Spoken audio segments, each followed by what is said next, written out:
উনি বক্তৃতায় নিরাপদ জীবন, নিরাপত্তা এই জীবন জিনিসটা বারবার উল্লেখ করছেন 5 বার। একটি নিরাপদ বাংলাদেশ আমরা গড়ে তুলতে চাই।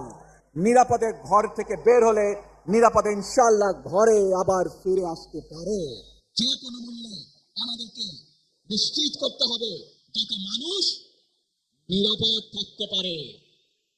শিশু হোক, নারী হোক, পুরুষ হোক, যে কোনো বয়স, যে কোনো শ্রেণী, যে কোনো পেশা, যে কোনো ধর্মের মানুষ যেন নিরাপদ থাকে, এই হোক আমাদের চাওয়া। আজকে বিগত 15 বছর স্বৈরাচারের বিরুদ্ধে শত শত হাজারো গুম খুনের শিকার হয়েছে শুধু রাজনৈতিক দলের সদস্য নয়, নিরীহ মানুষের প্রতিবাদ করতে গিয়ে অত্যাচার নির্যাতনের শিকার হয়েছে, জীবন দিয়েছে।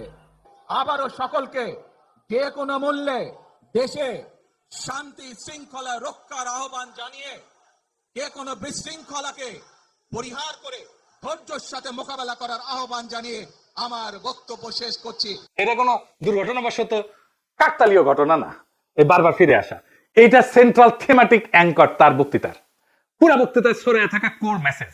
এটা শুধু একটা কথার কথা না, পুরা বক্তৃতার একটা নৈতিক ফ্রেম এই নিরাপত্তা, মানুষের নিরাপত্তা। ভাষণের প্রধান নরমাটিভ ক্লেম মানুষ যেন নিরাপদ থাকে। নরমাটিভ ক্লেম কারে কয় জানেন তো? জানেন অবশ্যই, তাও কই আর কি। নরমাটিভ ক্লেম বলতে বোঝায় এমন একটা বক্তব্য যে যা কি হওয়া উচিত, কি করা উচিত, বা কোনটা নৈতিকভাবে সঠিক বা ভুল, এই প্রশ্নগুলোর উত্তর দেয়। এটা কোনো বাস্তব বর্ণনা না, এটা মূল্যবোধ, নৈতিকতা এবং আদর্শ নিয়ে কথা বলে। নরমাটিভ ক্লেম সবসময় এরকম হওয়া উচিত টাইপের দাবি, এবং এই নরমাটিভ ক্লেমের বৈশিষ্ট্য সত্য মিথ্যা দিয়ে যাচাই করা যায় না। এটা নৈতিক, রাজনৈতিক বা সামাজিক মূল্যবোধ প্রকাশ করে। এইগুলোর নীতি নির্ধারণে ব্যবহার করা হয় এই শব্দটা। উচিত, দরকার, ন্যায়সঙ্গত, অন্যায়, ভালো, মন্দ, এগুলো হইতেছে নরমাটিভ ক্লেম। যেমন ধরেন আমি যদি বলি রাষ্ট্রের দায়িত্ব নাগরিকদের নিরাপত্তা নিশ্চিত করা, এটা নরমাটিভ ক্লেম, বুঝলাও? তারপরে ধরেন গুম খুনের বিচার হওয়া উচিত, এটা নরমাটিভ ক্লেম। সব মানুষের সমান অধিকার থাকা দরকার, এটা নরমাটিভ ক্লেম। কি হওয়া উচিত এটা বলতেছে। আবার দেখেন এই নিরাপত্তা ইস্যুটাই আওয়ামী লীগ স্পেন্সার নবনীতা কথাটাকে দইরা পারলে তারেক রহমান জিন্দাবাদ দেওয়া সিক্কর দিয়ে ওঠে। দেখে যাও এত আরাম পেয়েছে কেন এই কথায় পার বাকশালীরা, কেন ফাল পারিচ্ছে জানেন?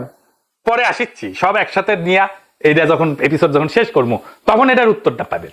এই নিরাপত্তা কথাটা কেন নবনীতার এত পছন্দ, আওয়ামী লীগের এত পছন্দ, সেটা একটু বুঝে দেখে আসেন।